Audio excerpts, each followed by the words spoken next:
आप मेरे हम शुरुआत करेंगे ये समझने से कि हमारा माइंड कैसे काम करता है। हमें दो चीज़ें समझनी होगी, अवेयरनेस एंड माइंड। चलिए देखते हैं कि ये दोनों क्या है।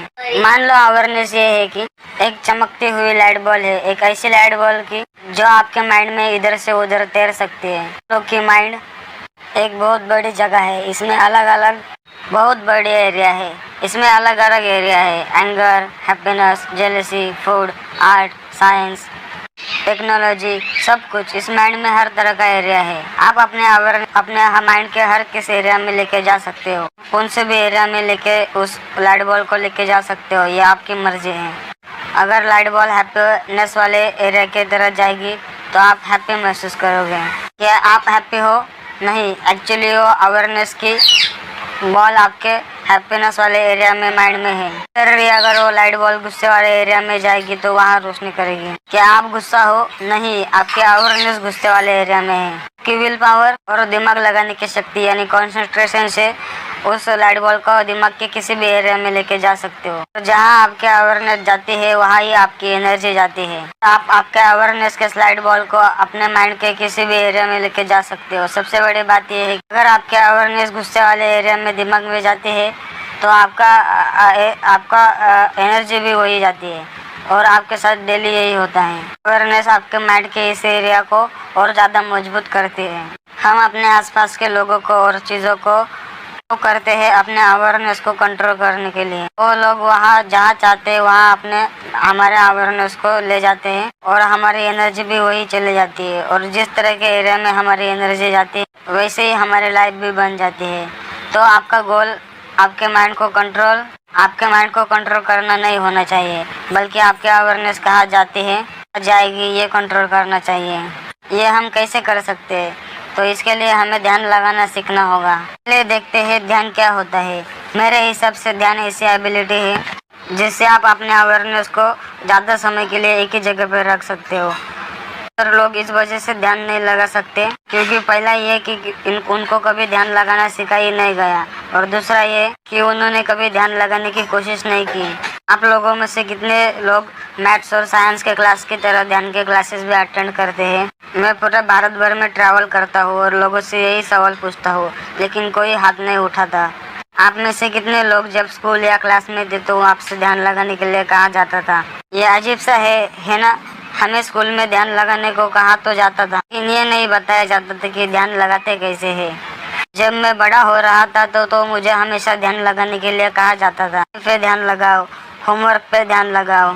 आप में से कितने लोगों ने अपने बच्चों को ध्यान लगाने के लिए कहा है, लेकिन क्या आपने उन्होंने ये सिखाया है कि ध्यान लगाते कैसे है?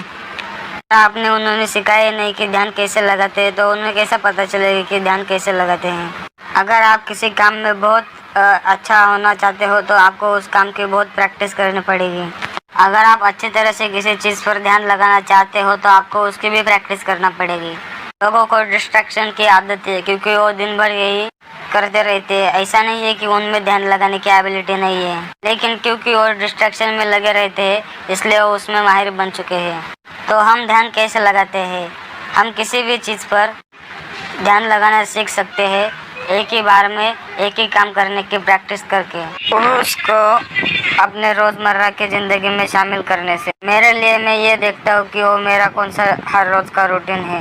मैं हर रोज़ अपने भाई से बात करता हूँ। भाई को मैं अपना अनडिवाइडेड अटेंशन देता हूँ।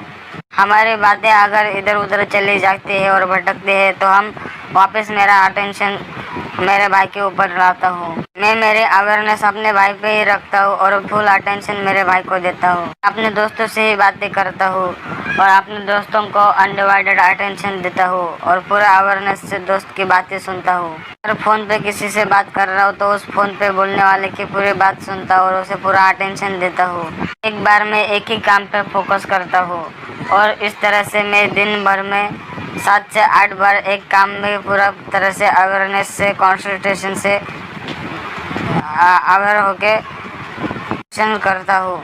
इस तरह से मैं दिन भर 6 से 8 बार कंसंट्रेशन की प्रैक्टिस कर चुका होता हूँ। करोगे तो सिर्फ उसी पे अटेंशन दोगे और अपने अवेयरनेस उसके ऊपर रखोगे और अनडिवाइडेड अटेंशन दोगे। दूसरी बात जिसकी ध्यान के लिए ज़रूरत है वो है विल पावर। इंसान अपने विल पावर के साथ पैदा हुआ है, लेकिन हमें कभी ये नहीं सिखाया गया है कि हम अपनी विल पावर कैसे इंक्रीज कर सकते हैं। विल पावर डेवलप करने के 3 तरीके हैं। पहला, जो काम आप शुरू कर रहे हो उसे ख़त्म करो। सेकेंड, जिस तरह की फिनिशिंग आप एक्सेप्ट कर रहे थे उसे और अच्छे तरह से फिनिश करो। और तीसरा, जितना आप सोच सकते थे कि आप कर सकते हैं उससे ज़्यादा करो। तीनों तरीके में मेहनत लगेगी और इस मेहनत को ही कहते हैं विल पावर। तो आपको विल पावर कैसे डेवलप करनी है? आपको ये तीनों तरीके लेने और इन तीनों तरीके को अपने डेली लाइफ में शामिल कर लेना है। कामों में जो आप डेली करते हो, हर रोज सोता हूँ, हर रोज सोने से पहले मैं हाथ मुंह धोता हूँ, ब्रश करता हूँ। सुबह उठने के बाद मैं सोने को प्रोसेस को पूरा करता हूँ, फिनिश करता हूँ। कैसे फिनिश करता हूँ? तो मैं अपने बेड को अच्छे तरह से फोल्ड करता हूँ, मैं अपना बिस्तर ठीक करता हूँ। हर रोज़ आपके साथ क्या होता है? मैं हर रोज़ नाश्ता करता हूँ। अगर मेरे पास नाश्ता बनाने का टाइम है तो मेरे पास ब्रेकफास्ट बनाने का भी टाइम है। नाश्ता करने के बाद वो बर्तन धो के रख सकता हूँ। से मैं वो काम फिनिश करता हूँ जो मैंने शुरू किया था। इस तरह दिन भर मैं अपनी विल पावर डेवलप करने की कोशिश करता हूँ। जितनी ज़्यादा मैं प्रैक्टिस करते जाता हूँ उतनी ज़्यादा मेरी विल पावर इंक्रीज डेवलप होते जाती है। और अब मेरे पास बहुत सारी विल पावर है। 6 महीनों में मैंने बहुत ज़्यादा विल पावर हासिल कर ली है। तो जब मेरे अवेयरनेस भटकती है तो मैं वही जगह ले आता हूँ जहाँ उसे मुझे लाना है। तो मैं अपने अवेयरनेस को एक जगह पर रखने के लिए ध्यान के शक्ति का इस्तेमाल करता हूँ और फिर मैं जहाँ चाहता हूँ वहाँ मेरी एनर्जी यूज़ होती है। फिर उस एनर्जी से मेरी लाइफ बनती है। तो इसलिए पहले यह समझना बहुत ज़रूरी है कि अवेयरनेस और माइंड दोनों बहुत कम्प्लीटली अलग चीज़ें हैं। आप ही कंट्रोल करते हैं कि आपकी अवेयरनेस कहाँ जाएगी। आप ही कंट्रोल करते हैं कि एनर्जी कहाँ जाएगी और आप ही कंट्रोल करते हैं कि आपकी ज़िंदगी कैसे बनेगी।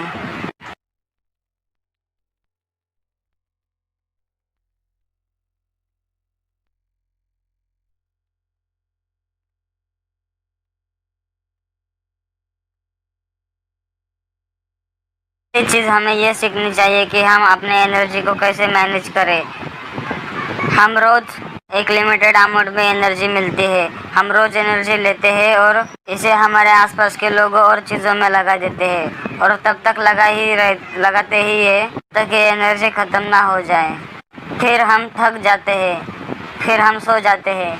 अगले दिन हमें वापस उतनी ही एनर्जी मिलती है और अगले दिन फिर हम वापस अपनी एनर्जी लोगों में उन चीज़ों में लगाते रहते हैं जब तक कि वो ख़त्म ना हो जाए।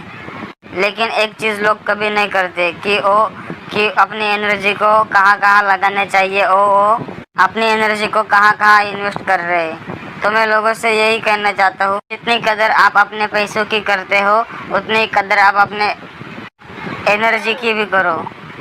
ये एनर्जी भी पैसों की तरह ही बहुत लिमिटेड रिसोर्स है जिसे आपको बहुत समझदारी से यूज करना आना चाहिए। एनर्जी को आपको बहुत समझदारी से मैनेज करना होगा, समझदारी से बांटना होगा और समझदारी से इन्वेस्ट करना होगा। आप चाहे कितने भी अमीर क्यों ना हो, आप अपना पैसा खर्च करने के पहले ये ज़रूर सोचते हैं कि आप पैसा कहाँ लगा रहे हैं, क्यों लगा रहे हैं। अगर आप अपना पैसा किसी स्टार्टअप में भी इन्वेस्ट कर रहे हो तो आप उनको बहुत सवाल करोगे, उनके मैनेजर को, कि कैसे लोग हैं, उनका प्लान क्या है, आपके पैसों को कैसे खर्च करेंगे और आपके इन्वेस्टमेंट पे आपको क्या रिटर्न मिलेगा, क्योंकि ये एक लिमिटेड रिसोर्स है। तो फिर हम किसी इंसान या किसी चीज़ों पे अपनी एनर्जी इन्वेस्ट करने के पहले ऐसा क्यों नहीं सोचते, ये अंदाज़ा क्यों नहीं लगाते कि वो इंसान या फिर वो चीज़ कि वो एनर्जी डिजर्व करती है या फिर नहीं। अगर मैं अपनी 10% एनर्जी किसी यूजलेस इंसान को दे रहा हूँ तो मैं वही 10% एनर्जी अपने फैमिली को दे सकता हूँ, मेरे किसी इम्पोर्टेंट काम को दे सकता हूँ, उन लोगों को दे सकता हूँ जिनसे मैं प्यार करता हूँ। लॉ ऑफ थर्मोडायनामिक्स कहता है कि एनर्जी बनाई नहीं जा सकती और ना ही डिस्ट्रॉय की जा सकती है, लेकिन ये ट्रांसफ़र की जा सकती है एक चीज़ से दूसरे चीज़ में। तो अगर मैं एनर्जी नहीं बना सकता हूँ तो तो मैं ये ज़रूर जानना चाहूँगा कि मैं जिस इंसान को मेरी एनर्जी दे रहा हूँ वो उस एनर्जी का क्या करेगा। वो उस एनर्जी को वेस्ट करेगा तो मैं अपनी एनर्जी मेरे फैमिली को दूँ, मेरे उन कामों को दूँ जो जिसकी मुझे ज़रूरत है और जो मुझे आगे लेके जाएगी। मेरे लिए डेट एक बहुत बड़ी ताकत है एनर्जी को मैनेज करने के लिए। मैं रियलाइज करता हूँ कि हमारी लाइफ एक लिमिटेड है और हमें एक ही बार मिली है। क्योंकि मेरी लाइफ लिमिटेड है तो बिल्कुल क्लियर होना चाहता हूँ कि मेरे लाइफ की एनर्जी में कहाँ लगाऊँ। अगर आपको यही नहीं पता कि ध्यान किस चीज़ पे लगाना है तो ध्यान लगाना सीखने का कोई मतलब नहीं। तो ध्यान लगाने के सीखने के साथ साथ आपको ये भी सीखना चाहिए कि आपको कहाँ फोकस करना चाहिए। तो मैं आपको और एक होमवर्क देना चाहता हूँ कि आप अपने लाइफ का पर्पस ढूंढो। इसे ढूंढने का ये एक तरीका है कि आप रोज सुबह सिर्फ 5 मिनट के बारे में सोचो। का पर्पस क्या है ये सोचो। ज़्यादातर लोगों को दूसरों के साथ टाइम बिताना ज़्यादा अच्छा लगता है, पर बहुत ऐसे होते हैं जो खुद के साथ टाइम निकालने के लिए टाइम निकालते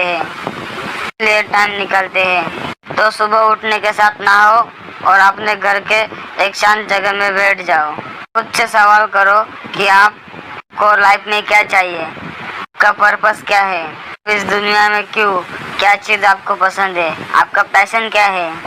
कितने लोग बता सकते हैं कि उनका पर्पस क्या है? बहुत कम।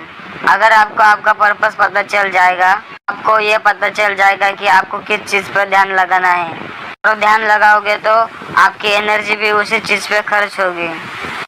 उस एनर्जी से आपकी लाइफ बनना शुरू होगी और इसकी बाय प्रोडक्ट होगी हैप्पीनेस। तो दोस्तों, ये था दंडपानी की स्पीच का एक छोटा सा पार्ट जो कि मैंने ट्रांसलेट किया है इंग्लिश से हिंदी में। मुझे ये बातें बहुत पसंद आई तो मैंने सोचा कि ये बातें अपने हिंदी ऑडियंस तक जाननी चाहिए। तो अगर आपको ये मेरी बातें, ये मेहनत हेल्पफुल लगी हो तो आप मेरे इस वीडियो को लाइक कर सकते हो। लाइक करिए।